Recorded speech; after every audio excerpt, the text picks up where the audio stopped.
ಮಣಿಪುರ ಮತ್ತೆ ದಗದಗ. ಮೋದಿ ಫೋಟೋಶೂಟ್ ಯಾರಿಗೆ ಬಂತು ಅಚ್ಚೆ ದಿನ್. ಮಣಿಪುರ ಮತ್ತೆ ದಗದಗ ಹೊತ್ತಿ ಉರಿಯುತ್ತಿದೆ.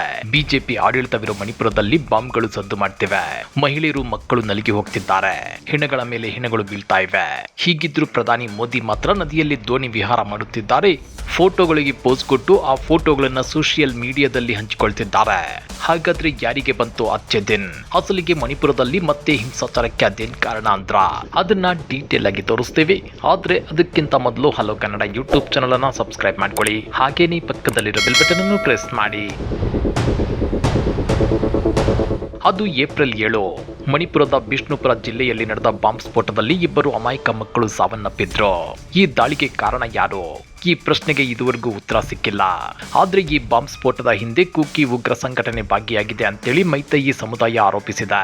ಜೊತೆಗೆ ಮಕ್ಕಳ ಹತ್ಯೆಯನ್ನ ಖಂಡಿಸಿ ಪ್ರತಿಭಟನೆಗಿಳಿದ ಮೈತೇಯಿ ಸಮುದಾಯ ಆಕ್ರೋಶಗೊಂಡು ಭದ್ರತಾ ಸಿಬ್ಬಂದಿ ಶಿಬಿರಗಳ ಮುತ್ತಿಗೆಗೆ ಯತ್ನಿಸಿದೆ. ಈ ಮುತ್ತಿಗೆಯನ್ನ ತಡೆಯುವ ವೇಳೆ ಭದ್ರತಾ ಸಿಬ್ಬಂದಿ ಹಾರಿಸಿದ ಗುಂಡಿಗೆ 3 ಬಲಿಯಾಗಿದ್ದಾರೆ. ಹೀಗಾಗಿ ಬೂದಿ ಮುಚ್ಚಿದ ಕೆಂಡದಂತಿದ್ದ ಮಣಿಪುರ ಮತ್ತೆ ಹೊತ್ತಿ ಉರಿಯಲಾರಂಭಿಸಿದೆ. ಆದ್ರೆ ಇಷ್ಟೆಲ್ಲ ನಡೆಯುತ್ತಿದ್ರೂ ದಿಲ್ಲಿ ದೊರೆಗಳ ಮೌನ ಮಾತ್ರ ಕರಗುತ್ತಿಲ್ಲ. ಕೇಂದ್ರ ಸರ್ಕಾರದ ಈ ಮೌನ, ಈ ಉದಾಸೀನತೆಗೆ ಅದೇನ್ ಕಾರಣ ಅನ್ನೋದು ಯಕ್ಷ ಪ್ರಶ್ನೆಯಾಗಿದೆ. ಮಕ್ಕಳ ಸಾವಿನ ನಂತರ ನ್ಯಾಯ ಕೇಳಲು ಮೈತೇಯಿ ಸಮುದಾಯ ಬೀದಿಗಿಳಿತು.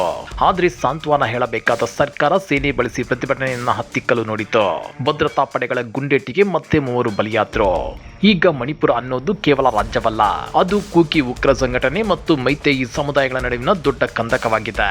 ಈ ಕಂದಕದ ನಡುವೆ ಸಾಮಾನ್ಯ ಜನರ ಜೀವನ ಅತಂತ್ರವಾಗಿದೆ. ಇನ್ನ ಬಾಂಬ್ ಸ್ಫೋಟದ ತನಿಖೆಯನ್ನ ಎನ್ಐಎಗೆ ವಹಿಸಲಾಗಿದೆ ನಿಜ, ಆದ್ರೆ ಇಲ್ಲಿಯವರೆಗೆ ಯಾರನ್ನೂ ಬಂಧಿಸಿಲ್ಲ. ಇದು ಕೇವಲ ಕಣ್ಣೀರೊಡಿಸುವ ತಂತ್ರವೇ. ಅಕ್ರಮ ಶಸ್ತ್ರಾಸ್ತ್ರಗಳು ಜನರ ಕೈಗೆ ಹೇಗೆ ಸಿಕ್ಕುವು? ಸ್ಫೋಟಕಗಳು ಸಾರ್ವಜನಿಕ ಸ್ಥಳಗಳಿಗೆ ಹೇಗೆ ಬಂದವು?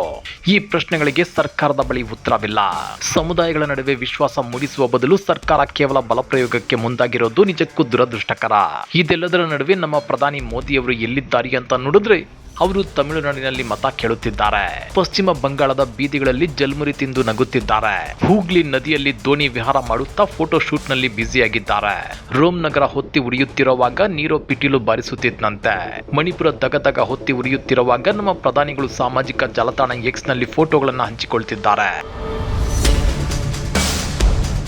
ಮಹಿಳಾ ಸಬಲೀಕರಣದ ಬಗ್ಗೆ ಎದೆಯುಬ್ಬಿಸಿ ಮಾತನಾಡುವ ಮೋದಿಯವರಿಗೆ ಮಣಿಪುರದ ಮಹಿಳೆಯರು ಬೆತ್ತಲೆ ಮೆರವಣಿಗೆಯಾದಾಗ ಅದು ದೇಶಕ್ಕಾದ ಅವಮಾನ ಎನಿಸಲಿಲ್ಲವೇ? ಅಂಬಾನಿ ಅದಾನಿಗಳಿಗೆ ಅಭಯ ನೀಡುವ ಕೈಗಳು ಮಣಿಪುರದ ಜನರಿಗೆ ನಾವು ನಿಮ್ಮೆಂದಿಗಿದ್ದೇವೆ ಅನ್ನೋ ಧೈರ್ಯ ತುಂಬಲು ಯಾಕೆ ಸೋಲುತ್ತಿವೆ? ಇದು ಆಡಳಿತದ ವೈಫಲ್ಯವೋ ಅಥವಾ ಬೇಕೆಂದೇ ಮಾಡುತ್ತಿರುವ ನಿರ್ಲಕ್ಷ್ಯವೋ?